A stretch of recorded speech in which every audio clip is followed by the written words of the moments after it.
Well, hello. This is our second go at having a brief discussion, or rather, we're hearing from Mike about the message on Sunday morning, which was from John's Gospel, chapter 19, verses 28 to the end of the chapter, 42, I believe.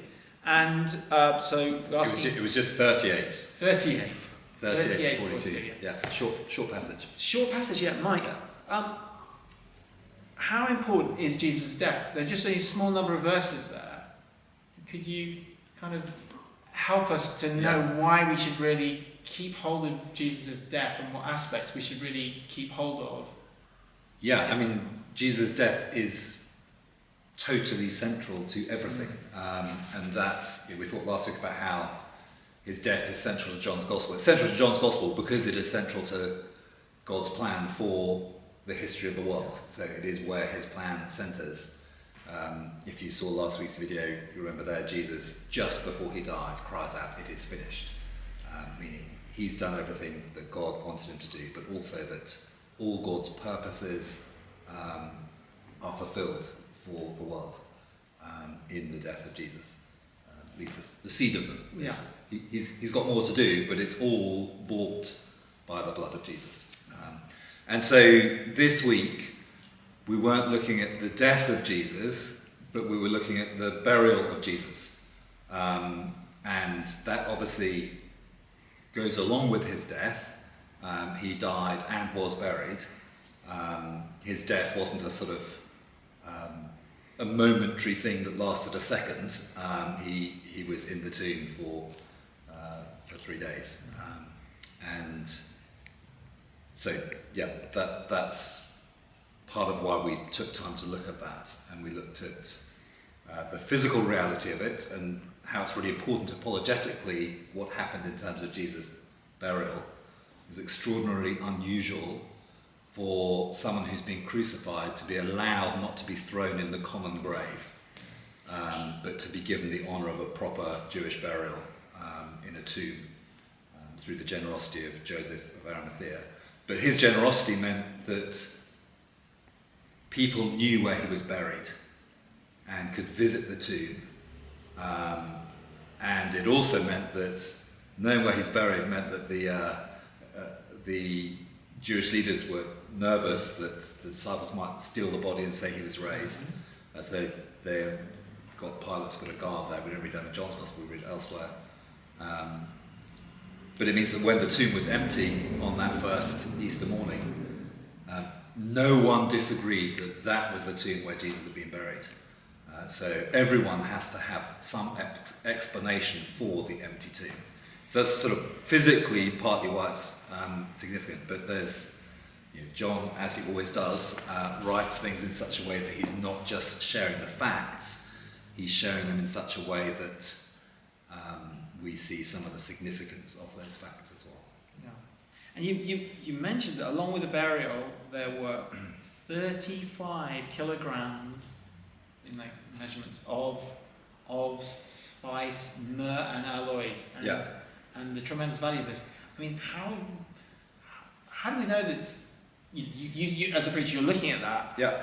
And how do you find that? So what's its significance? Originally it's 100 litres, 100 Roman litra, so which is about, sometimes translated pounds. It's slightly smaller than our pounds today, so it would be kind of 12 ounces rather than 16 ounces. So it's kind of 75 pounds, which is about 35 litres. 35 kilograms. Yeah. And that was tremendously valuable. Rabbis say Gamaliel, who's probably the most famous of the rabbis in the first century, other than Jesus, but the most respected of Jewish rabbis, amongst other Jewish rabbis who didn't respect Jesus. And rabbinical sources tell us that he had 50 litra of spices when he was buried. So this is twice that. So it's more than a rabbi. This is a kind of burial, a kingly burial,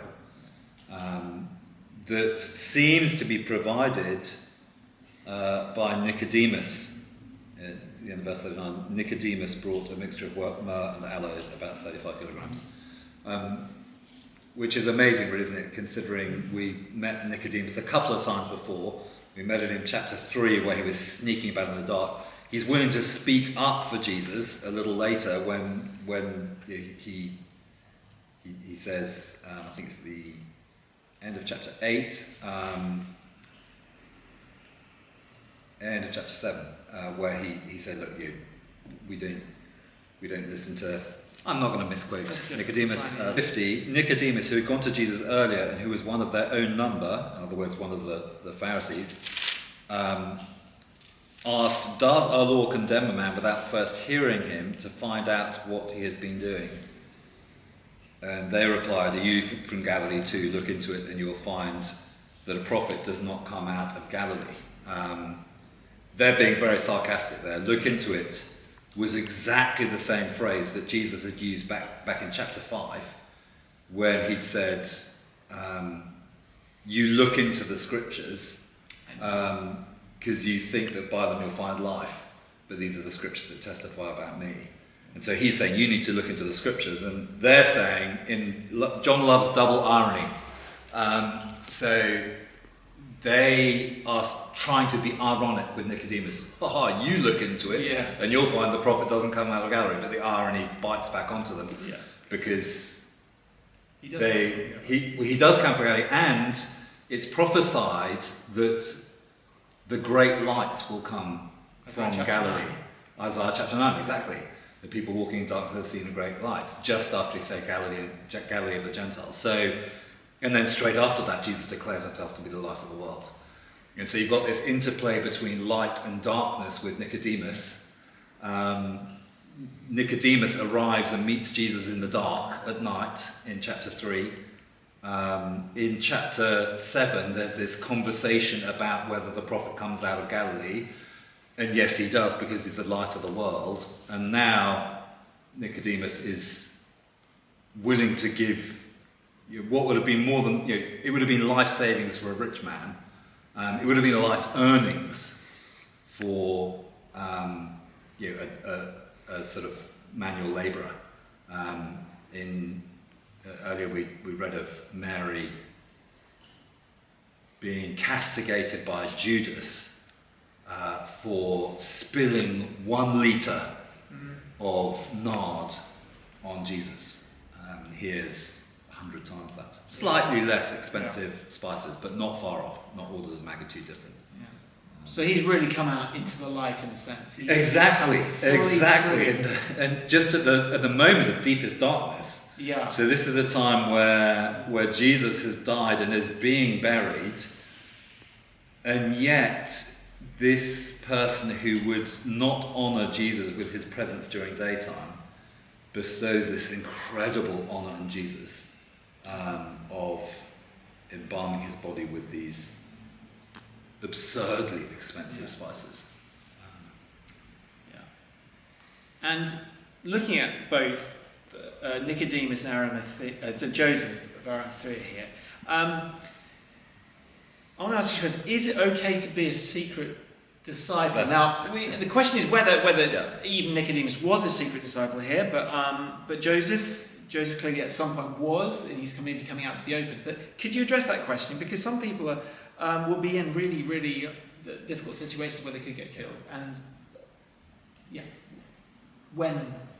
It is better to be a secret disciple than not a disciple at all. And there can be wisdom in terms of where and when and who to tell, particularly if you're in danger for sharing your faith. So if you think of our brothers and sisters in North Korea, at the moment, that takes incredible wisdom as to where and when and how they would share their faith. But to be a disciple is to be someone who has heard good news and believed it and followed the one about whom that good news is. There will be an impetus amongst every disciple to want to share that good news with others. Sometimes it will take great wisdom and discretion, but it would raise questions as to whether you've believed the good news. If someone has shared it with you and you've been saved through it, whether there wouldn't be that impetus in you of desperately praying for opportunities to share it with others as well. Now, in one sense, Joseph of Arimathea, at this moment, it's possible that he has understood Jesus is going to be raised. I think it's unlikely. So I think that he and Nicodemus are honouring the one that they're maybe desperately disappointed because maybe they're beginning to recognise that he was the Messiah, but not realising that the Messiah must suffer and die before being raised and exalted. And I really appreciate the encouragement on Sunday to think of situations where we would share in context where we could be prejudiced. Yeah. I really appreciate that challenge because my flesh wants to kind of perfect itself, and I need, and I'm sure other brothers and sisters, we need that encouragement to share and show love at our own expense. Yeah. And in chapter 17 and 18, we've seen, chapter 18 and 19, we've seen that the most powerful people in Jerusalem, Jews and Gentiles, have acted together to put Jesus on the cross. So it really was very brave of Joseph to go and want to honour this one who's just been crucified. The whole point of crucifixion is to shame someone brutally and finally. And so for him to be saying, please give me Jesus' body so I can give him a decent burial, that could have been a very dangerous thing for him to be doing and could have ended up with his own crucifixion. My final question today is, what has changed for you after studying this passage? Yeah, so when I was wondering whether to just include this with the previous passage. Is there really that much going on with the burial of Jesus? And I was thankful to be able to, we've just had a few verses. Yeah. So, what is it? 5 verses. Yeah. But I was thankful to be able to meditate on that a little. And particularly think about some of the imagery that John is setting up that looks back to the cross and forward to the resurrection in this piece in the middle. I hope it was an encouraging thing for people grieving at the moment. We saw Jesus at a graveside back in chapter 11 at Lazarus' graveside, but Jesus also shared in that. He shared in the experience of being buried. He shared our humanity that much, that he wasn't immediately resurrected after his death, but he was buried. He was in the tomb. Now, apologetically, that's great, because there can be no question that he died. Yeah. If he was immediately raised, surely people would have raised questions as to whether he'd really died. Yeah. But there's no question that Jesus had died. But also that it shows the extent of his love for us, that he would share our humanity even in going to the grave. There's also, John loves Genesis imagery. He tells us now that both the cross and the tomb were in a garden. So in verse 41, at the place where Jesus was crucified, there was a garden, and in the garden a new tomb. And we had a garden a little bit earlier in chapter 18. Jesus was betrayed in a garden. Judas is like the first Adam-type figure who stands there saying nothing as the soldiers are arresting Jesus. He's not like Peter who cuts off the ear. We don't learn in John's Gospel like we do in the Synoptic Gospels that Judas betrays Jesus with a kiss. He just stands there. I think to be like Adam, who stood there when Eve took the fruit and did nothing. So the kind of great betrayal takes place in a garden, but the reversal of it takes place in a garden the next day. And the cross being in a garden is almost like a new tree of life. That this wood in the garden, sometimes referred to as tree in the New Testament, Jesus is hanging on a tree, and by his death there's now access to the life that we lost in Eden. We're going to see in the next chapter he's mistaken for the gardener. He's the new Adam. He is the one who overcame and was tempted in the garden, but bore the wrath of God in the garden for us. There's other allusions. So there's the last of a, well, not quite last, but one of the last of a series of Isaiah 53 references. So the fact that he is in a rich man's grave, demonstrated by the amount of the fact this person owned a garden with a grave in it near Jerusalem. That would have been sort of expensive real estate around there, but also the extravagance of the spices, that he's being buried by two rich people, Joseph and Nicodemus, and associated with the rich in his death. That's an allusion back to Isaiah 53. So in Isaiah 53 verse 9, he was assigned a grave with the wicked and with the rich in his death, though he had done no violence, nor was any deceit in his mouth. But we've already heard earlier in the chapter, a few verses earlier, he is pierced. Well, he's pierced for our transgressions. He is presented as being like the sacrificial lamb, the Passover lamb, with his bones not being broken. He was led like a lamb to the slaughter. So there's all kinds of Isaiah 53 allusions that is not actually quoted as it is in some of the other Gospels, as far as I remember. But there's enough pieces of Isaiah 53 put together that we're supposed to see that's quite central in who Jesus is as the servant who suffers as the lamb for us. Wow. There is so much. There is a lot going on. What a great gospel! And yeah. This is what when we share the good news, we are sharing good news of Jesus, and there is an unlimited depth to the wisdom and majesty and glory and mercy of God in Christ. So really, unless there's anything else, really. Well, one more thing. Oh yeah. Let's see what. And this is one. Because John uses rich allusions, and you're some of them you're not quite sure whether they're there or not. Right. So I think Jesus' death is presented as the burial of a king, which makes you think, are there other kings buried in gardens? And yes, as you read through the Old Testament, there's two kings buried in gardens, two bad kings, Manasseh and Amon, I think it is. And they are both buried in the same garden, which is the garden of Uzzah. Now, I don't know if you remember the story of Uzzah's garden. As the Ark of the Covenant's recovered from the Philistines and it's brought back towards Jerusalem,